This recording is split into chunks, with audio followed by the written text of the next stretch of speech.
Okay, if you're installing flooring in your house, here's something I want you to keep in mind. What direction do you want the flooring to go? If it's wood floor, if it's tile, if it's laminate, they need to start at one point in the house, and you need to decide, do you want that flooring to be parallel from the point that they start or perpendicular from that point that they start? Most people agree that the best way to install like a wood or a laminate floor is you run the flooring the length of the house, so that the longest point of the house, you can have the most straight flooring through the longest, and then you run all of the angles off of that as it interlocks and connects out to your various hallways and rooms. I'm gonna show you what I mean by that. Okay, so here's our house. We have a Spanish Mediterranean house here in Santa Barbara, California, and this is our front door. So some people start at the front door, and again, they're gonna decide if they're gonna run that flooring parallel or perpendicular. In this case, it is run parallel rather than perpendicular to the front door, but they actually didn't start there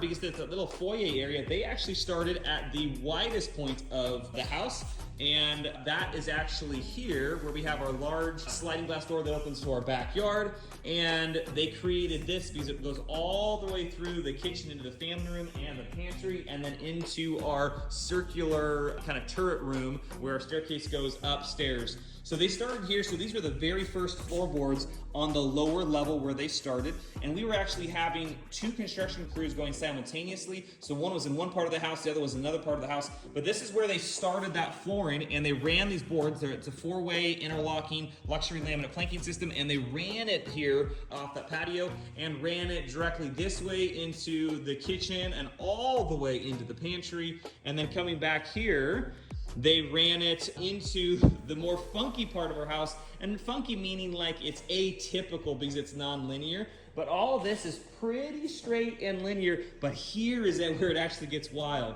So when you start going into this circular room and into the stairs, you start getting all sorts of interesting angles because everything needs to interlock. And so where a lot of hallways, you've got very kind of clearly perpendicular flooring, we have angled flooring through a lot of our hallways, given the way that our house branches off. It created all sorts of fun angles here in the laundry room. We still haven't done any of our construction clean or put anything back together, but you can see here in the downstairs bathroom, this is our guest room that we're putting all back together after it's cleaned today. All the angles here. It made this kind of fun, wild part of our house. As we go upstairs, oh, here's something interesting. When you have multiple levels of your home, you need to create a new starting point for your flooring at every level of your home. So here's the new starting point. And to be able to get the right length through this part of the house, they actually had to, you'd never know, but they ended up having to frame out this step and square it up so that this piece was wide enough where it wouldn't break off if someone stepped on it, and had enough glue and support.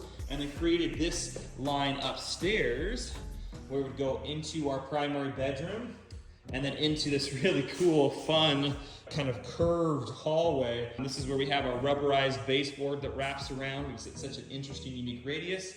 And then into our daughter's room that, again, is still being put back together. You can see here, create all sorts of interesting elements. So this room is non-linear in its flooring.